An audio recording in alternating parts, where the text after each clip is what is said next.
اعوذ باللہ من الشیطان الرجیم بسم اللہ الرحمن الرحیم لا خیر فی کثیر من نجواہم الا من امر بصدقۃ او معروف او اصلاح بین الناس ومن يفعل ذلك ابتغاء مرضات الله فسوف نؤتيه أجرا عظيما ومن يشاقق الرسول من بعد ما تبين له الهدى ويتبع غير سبيل المؤمنين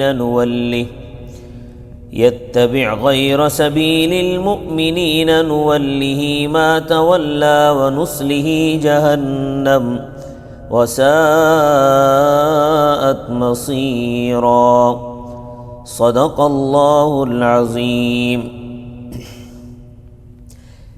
پہلے یہ بیان ہو چکا ہے کہ سارے منافقین نے مل کر یہ پروگرام بنایا کہ جو بشیر چور تھا اس کو سچا ثابت کرو، تو اس کے لیے انہوں نے آپس میں مشورہ کیا، اپنی ایک میٹنگ بلائی۔ تو اس میٹنگ کے بارے میں اللہ تبارک و تعالیٰ فرماتے ہیں لا خیر فی کثیر من نجواہم، نہیں کوئی بہتری بہت سی ان کی سرگوشیوں میں، یعنی ان کے جو پوشیدہ مشورے ہیں ان میں کچھ بھی بہتری نہیں ہے۔ ہاں الا من امر بصدقۃ او معروف، مگر وہ شخص جو حکم کرے خیرات کا یا کسی بھلائی کا۔ مثلا کسی آدمی نے کسی سے سوال کیا تو یہ خود تو نہیں دے سکتا، لیکن کسی مالدار کے کان میں جا کر کہتا ہے کہ بھائی یہ شخص واقعی محتاج ہے اور مستحق ہے، اس کی مدد کر دو، مجھے توفیق نہیں ہے۔ تو اس طرح خیرات کا کہنے میں کوئی حرج نہیں ہے۔ معروف یہ ہے کہ آہستہ کسی کے کان میں اگر نیکی کی بات ڈالی جائے تو یہ یعنی اس طرح کسی کے کان میں یہ نیکی کی بات ڈالنا کہ بھائی جان یہ کام اس طرح کرو، اس میں بھلائی ہے، تو یہ بالکل صحیح بات ہے، کیونکہ بعض لوگ ہوتے ہیں کہ ان کو آہستہ بات کہو تو سمجھ جاتے ہیں، اور اگر لوگوں کے سامنے کہو تو وہ نہیں مانتے۔ او اصلاح بین الناس، یا لوگوں کے درمیان اصلاح کرنے کا مشورہ دے، جیسے جھگڑا ہو رہا ہے دو بندوں کا یا دو قوموں کا جھگڑا ہے، تو وہ کسی کے کان میں جا کر کہے کہ بھائی معاملے کو نہ بگاڑو، فساد نہ کرو، آپس میں نا اتفاقی اور اختلاف اچھی بات نہیں ہے بلکہ بہت بری چیز ہے، تو ایسا مشورہ دینا بھی بالکل صحیح ہے۔ وَمَن يَفْعَلْ ذَلِكَ ابْتِغَاءَ مَرْضَاتِ اللَّهِ، اور جو شخص یہ کام کرے اللہ تعالیٰ کی رضا چاہتے ہوئے، فَسَوْفَ نُؤْتِيهِ أَجْرًا عَظِيمًا، پس عن قریب ہم اس کو بہت بڑا اجر دیں گے۔ تو یہ جو نیکی کے مشورے ہوتے ہیں، مطلب مثلا کسی کی مدد کرنے کے لیے کسی کے کان میں بات ڈالنا، فتنہ فساد ختم کرنے کے لیے کسی کو مشورہ دینا، یہ تو باعث اجر ہے۔ اور برے کاموں کے لیے مشورہ کرنا، یعنی چور کو سچا ثابت کرنے کے لیے مشورہ کرنا، اللہ تعالیٰ کا حکم اور حضرت صلی اللہ علیہ وسلم کے حکم کو ٹالنے کے لیے مشورہ کرنا، یہ حرام اور گناہ ہے۔ تو پہلے تفصیل کے ساتھ یہ بات گزر چکی ہے کہ جب قرآن کریم کی یہ آیتیں نازل ہوئیں اور مسئلے میں کوئی اخفا باقی نہ رہا، تو منافق جو چور تھا بشیر، وہ کھلے طور پر کافر ہو گیا، کہنے لگا کہ مجھے ایسے اسلام کی کوئی ضرورت نہیں ہے جہاں جس میں لوگوں کی بے عزتی ہوتی ہو، تو مرتد ہو کر مکہ مکرمہ چلا گیا۔ وہاں ایک عورت تھی جس کا نام تھا سلافہ نامی عورت، جو اسی قسم کی تھی، اس کے پاس جا کے وہ ٹھہرا، تو سلافہ نے اسے کہا کہ دیکھو میرے پاس تو کھانے کے لیے کچھ بھی نہیں ہے، لہٰذا تم اپنے ہاتھ کی صفائی دکھاؤ اور کچھ لے کر آؤ، خود بھی کھاؤ اور مجھے بھی کھلاؤ، مل کر کھائیں۔ اب ظاہر ہے کہ جس انسان کو کوئی عادت پڑ جائے تو عادتیں تو نہیں جاتی، اگر اچھے کام کی عادت ہو جائے تو اچھا ہے، اس سے عبادت کرنا آسان ہو جاتا ہے، اور اگر برے کام کی عادت پڑ جائے تو یہ بہت بری بات ہے، کیونکہ برائی کی عادت بھی آسانی سے نہیں چھوٹتی۔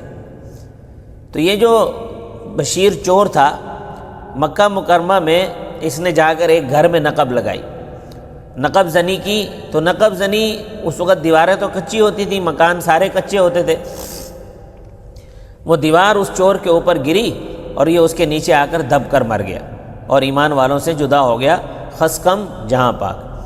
تو اللہ تعالیٰ فرماتے ہیں وَمَن يُشَاقِقِ الرَّسُولَ مِن بَعْدِ مَا تَبَيَّنَ لَهُ الْهُدَىٰ، اور جس شخص نے مخالفت کی رسول اللہ صلی اللہ علیہ وسلم کی بعد اس کے کہ اس کے سامنے ہدایت خوب واضح ہو گئی، وَيَتَّبِعْ غَيْرَ سَبِيلِ الْمُؤْمِنِينَ، اور اس نے مومنوں کے راستے کے علاوہ کسی اور راستے کی پیروی کی، نُوَلِّهِ مَا تَوَلَّىٰ، ہم اس کو چلا دیں گے جس طرف کو وہ چلنا چاہتا ہے۔ اللہ تعالیٰ نے ہر آدمی کو اختیار دیا ہوا ہے، چاہے تو وہ حق کو قبول کرے اور چاہے تو کفر اختیار کرے۔ تو فرمایا الحق من ربکم، حق تیرے رب کی طرف سے ہے، فمن شاء فلیؤمن ومن شاء فلیکفر، بس جو چاہے ایمان لائے اور جو چاہے کفر اختیار کرے۔ دیکھیں، ایمان اختیار کرنے میں بھی انسان با اختیار ہے اور کفر اختیار کرنے میں بھی انسان با اختیار ہے۔ انسان کی اپنی مرضی کا دخل ہے، اللہ تعالیٰ نے نہ ایمان پر کسی کو مجبور کیا ہے اور نہ کفر اختیار کرنے پر کسی کو مجبور کیا ہے۔ اپنی مرضی سے جو نیکی پر چلے گا اللہ تعالیٰ اس کو ادھر ہی چلا دیں گے، اپنی مرضی سے اگر کوئی برے راستے پر چلے گا تو اللہ تعالیٰ اس کو ادھر ہی چلا دیں گے۔ حضرت امام شافعی رحمۃ اللہ علیہ جو چاروں فقیہ اماموں میں سے ایک ہیں اور بڑے بلند پائے کے امام ہیں، انہوں نے ایک مسئلے پر دلیل تلاش کرنی تھی کہ آیا اجماع امت حجت ہے یا نہیں۔ تو اس مسئلے پر دلیل تلاش کرنے کے لیے، اجماع امت کے حجت ہونے پر دلیل تلاش کرنے کے لیے انہوں نے قرآن کو ایک مرتبہ پڑھا، ان کو کوئی دلیل سمجھ میں نہیں ہے، پھر دوسری مرتبہ پڑھا، پھر تیسری مرتبہ جب پڑھا تو یہ آیت کریمہ سامنے آئی وَمَن يُشَاقِقِ الرَّسُولَ مِن بَعْدِ مَا تَبَيَّنَ لَهُ الْهُدَىٰ، اور جس نے مخالفت کی رسول صلی اللہ علیہ وسلم کی کہ جب اس کے سامنے ہدایت خوب واضح ہو گئی تھی، وَيَتَّبِعْ غَيْرَ سَبِيلِ الْمُؤْمِنِينَ، اور اس نے مومنوں کے راستے کے علاوہ کسی اور راستے کی پیروی کی، نُوَلِّهِ مَا تَوَلَّىٰ، ہم اس کو چلا دیں گے جس طرف وہ چلنا چاہتا ہے، وَنُصْلِهِ جہنم، اور اس کو داخل کریں گے جہنم میں، وَسَاءَتْ مَصِيرًا، اور جہنم بہت برا ٹھکانہ ہے۔ تو امام شافعی رحمۃ اللہ علیہ فرماتے ہیں کہ وَيَتَّبِعْ غَيْرَ سَبِيلِ الْمُؤْمِنِينَ، اور وہ چلتا ہے مومنوں کے راستے کے علاوہ کسی اور راستے پر سے۔ اجماع امت کا مسئلہ واضح ہو گیا کہ اجماع بھی اسی طرح قطعی ہے، حجت ہے اور دلیل ہے، جس طرح قرآن کریم اور حدیث متواتر قطعی دلیل اور حجت ہے۔ لہٰذا مومنوں کے اجماع کا منکر کافر ہے، کیونکہ مومنوں کے جو اجماع کا منکر ہے وہ در حقیقت قرآن کا منکر ہے۔ یہاں مومنین سے مراد صحابہ رضی اللہ تعالی عنہم، تابعین اور تبع تابعین رحمہم اللہ تعالی ہیں۔ اس دور کے مسلمانوں نے جن مسائل پر اتفاق کیا ہے وہ حجت ہیں،